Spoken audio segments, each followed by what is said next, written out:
that I am developing, some kind of a online product. I don't know what it'll be exactly. I'm going to trial this with some lucky and brave homeschooling students and folks that I'm working with kind of one-on-one in my tutoring coaching business right now. And this is going to be some of the economics that they don't teach you in AP, micro or macro or 101 if you're in college, most likely. And it's a branch of economics that is really important to saving the world, among other things, the planet, climate economics, achieving those UN Sustainable Development Goals you might have heard about in AP Human Geography or Model UN or any of those things if you do those, if you're a student. But I'm going to start in a kind of unusual place for that, not with some sort of, solar panels and being built in poor countries by the World Bank or something, but actually with this book by Christian Parenti, Radical Hamilton. Not the Hamilton of Broadway fame, but the real Hamilton, or at least the Hamilton as interpreted by Christian Parenti. And now, why do we start there?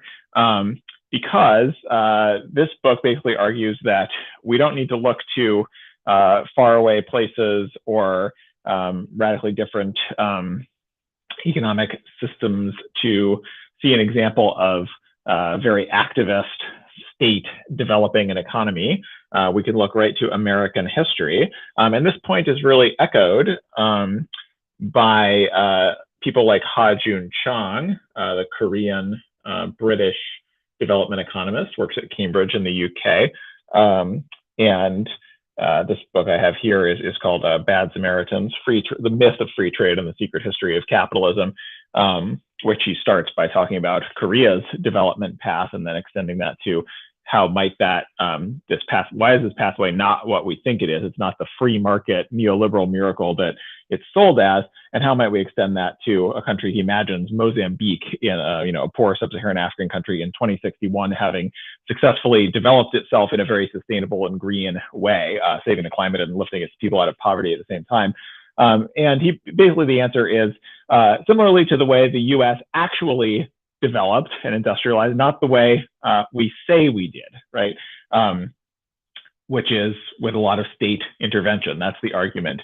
Actually, I'm listening to an audiobook, which I can't show you because it's on my phone, by Mariana Mazzucato, who's sort of a Keynesian economist, called The Entrepreneurial State, which makes us a great pair with these two by Chang and Parenti. Her book basically argues, it was written right before the 2016 election, and basically argues that, yeah, the same thing. The U.S. Tells itself this story that we, our revolution was all about free trade, which to an extent it was. We were rebelling against British extreme protectionism of that sort of colonial period, and we wanted more freedom to trade as we saw fit.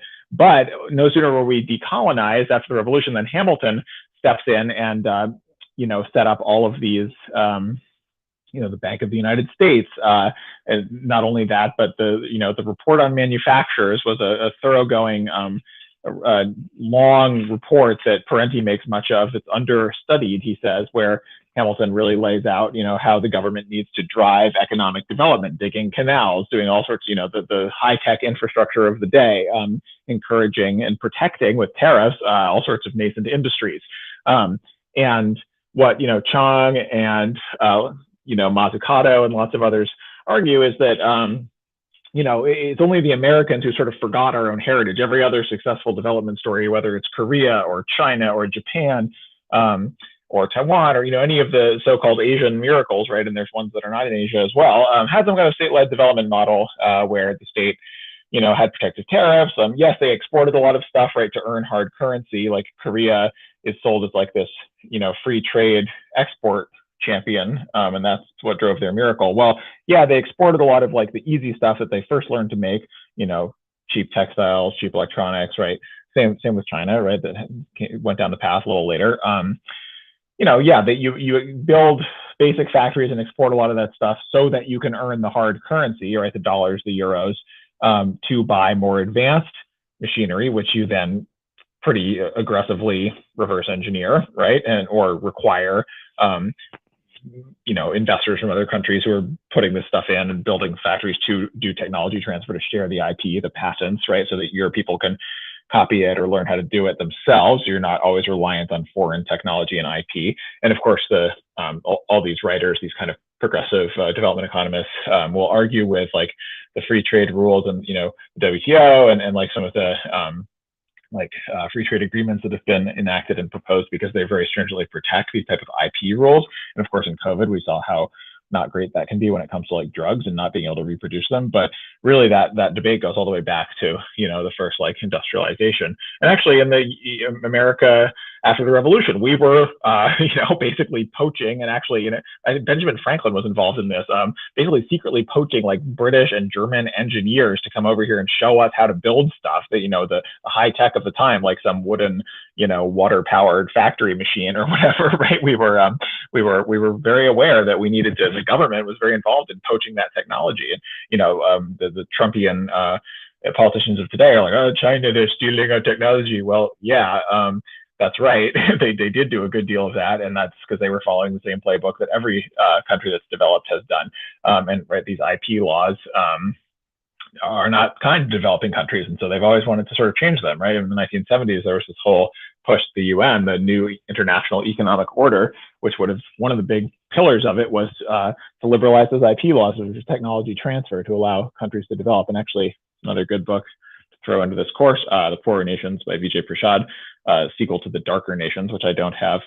Prashad is a leftist guy from India. I think he was a communist, actually, but very cogent writer, whether you agree with the politics or not. He's quite interesting on that whole 70s moment where OPEC cartelizing basic commodities and push that was just one part, he says, of like the third world development strategy.